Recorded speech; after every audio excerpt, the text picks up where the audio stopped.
Paddle your own boat to supersize and grow your business. Sharon Horne-Ellstrom here. It's the only picture I could find of a paddle and a boat. And actually, it's in a puzzle for a traveling book for being on the road that I got for my kids once upon a time. And I still have, I know.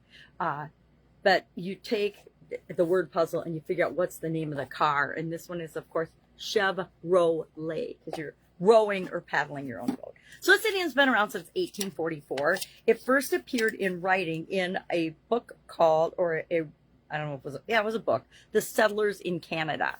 And after that, it's actually more famously known from a poem by Sarah T. Bolton, who was the women's rights activist who wrote a poem by the name Paddle Your Own Boat, as well as there's been several books called Paddle Your Own Boat. One, I think, is recent as 2013. But so it's a thought, it's an idea that has been around for a long time, and it keeps coming around. Why?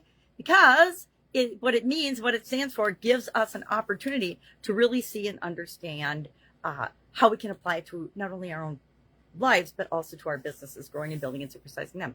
It stands for being self-reliant, being independent of other individuals, being 100% responsible for our own lives and our own businesses. That's what it says to me. It's like, if I'm paddling my own boat, I am in control of it. I'm deciding what direction I want to go. I'm going to decide if I'm going to paddle to which shore, which customers am I going to serve, which shore am I going to paddle to, where am I going to show up, when am I going to paddle, how often am I going to paddle, how hard am I going to paddle. I get to decide all those things for myself when I am paddling my own canoe.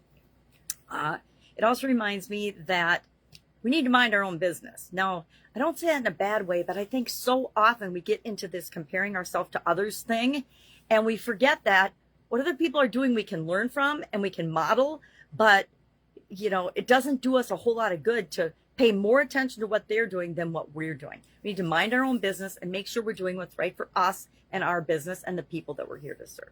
And then finally, it reminds me that we do what we can, right? We do what we can with what we've got right now. Doesn't mean we're not going to go out and get more. It doesn't mean we're not going to find the resources and be resourceful. And actually does remind us that we're going to find the resources and be resourceful to create what it is that we want to see in the world. But we also have to take action now. We can't wait for everything to line up, and we can't wait for it to stop raining before we, paddle back to camp. We can't, whatever. And I don't like to say can't. There's no such thing as can't. But that's our idiom for today. I like this one. I like idioms that I can personally visualize and relate to. I haven't done a whole lot of paddling, probably not since my daughter was in Girl Scout camp, where we did paddle canoes, which was very hilarious, by the way, with a bunch of little girls paddling canoes. But it also taught us a lot about teamwork and working together, and that if we're all doing what we need to do when we need to do it, we can go further faster than if we're not working together, etc. So, love to know your take on this particular idiom, paddle your own canoe. How has this impacted your business and growing your business? Share in the comments below so we can learn from one another. And I'll, of course, be with you tomorrow with another interesting idiom. What does it mean? Where does it come from? And how might you use it to supersize and grow your business? Have an awesome day.